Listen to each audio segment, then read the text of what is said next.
Good afternoon. My name is Mary Ajwang, and today I am going to share with you my health equity journey. I come from northern Uganda, a region that was crippled by civil war for over 20 years. The war has since ended, leaving a lot of effects of turmoil, including a lot of marginalization and extreme poverty in the region. So to survive the brutal war and psychological trauma of losing close relatives, lots of property, my parents fled from this region a long time, about 20 years ago, with all 9 of their children to the capital, Kampala, to start a new life. I recall our excitement in moving to the bustling city with its promise of freedom and a better life.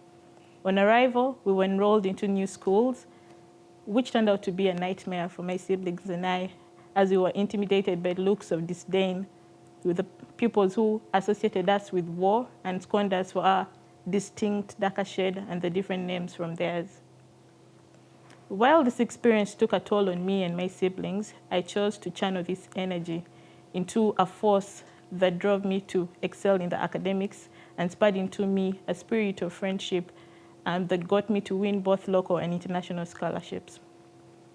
My thoughts on inequity were shaped right from when I was a child, as I witnessed my people perish, lose everything, and face immense tribal discrimination, and spurred into me the desire to be an agent of change, a commitment to be a voice to the voiceless. I always dreamt of healing wounds and providing remedies to people's ill health, and it was no surprise that I chose a career in nursing. My rigorous training at my undergraduate level was a real exposure to how difficult this choice I'd made of saving lives would be. I trained in my country's National Referral Hospital, which was and still is overwhelmed with a very high patient load, few overworked staff, inadequate drugs, sundries, and equipment. And during my training, I also had the privilege of being selected for an exchange student program in Sweden, a country where health is beyond a human right, but a priority that has been secured for every citizen by the government. I remember being dumbfounded when my supervisors and colleagues asked me to draw comparisons between the two countries' hospitals. There were no similarities whatsoever. The clean white floors of the Swedish hospitals were such a contrast to what I had gotten used to seeing in the hospitals back home, with floors that were blood-stained and packed to capacity with patients that were sprawled all over. Upon return from Sweden, I went on to work in a regional referral hospital in northern Uganda, where I come from. And here I worked long night and day shifts with seemingly endless queues of patients, for many of whom I was a last hope. I often felt alone in this fight, the fight of a much greater force, a broken health system. I yearned to learn more about health equity and what my role was in securing this for my people. So this led me to join the Global Health Corps, which is an organization that believes health is a human right and is building a movement of young leaders that are passionate and are working to advance health equity and social justice across the globe.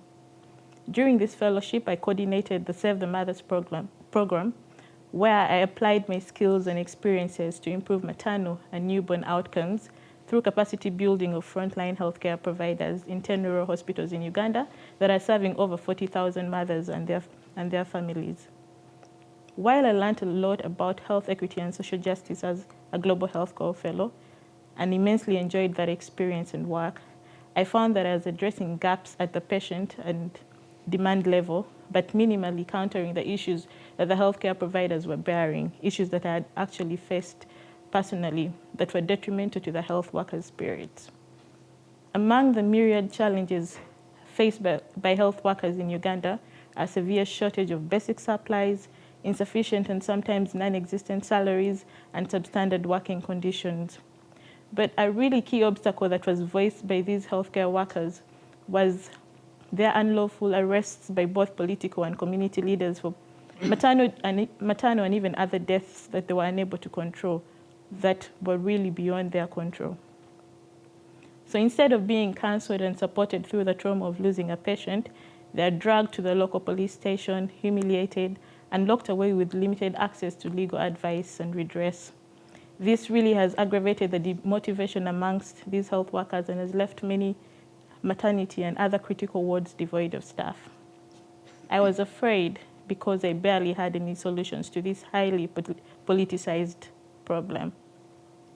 So the Leaders for Health Equity Fellowship, with its unique focus on the health workforce, offered a grand opportunity for me to face my fears and anxieties and actively join in fighting for health equity, particularly for health workers in Uganda and the world over.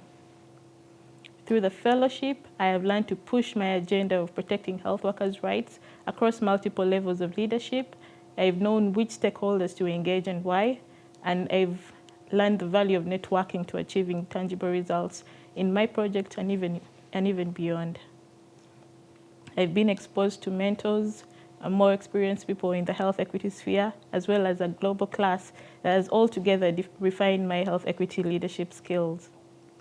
Most importantly, I have begun answering the questions that I had as a struggling health worker on the broken health system in my country, and possible solutions through the experience I had in Rwanda, a country that's just right next to my own, where I learned about how small changes in policy and financing can yield gains to the health equity dream.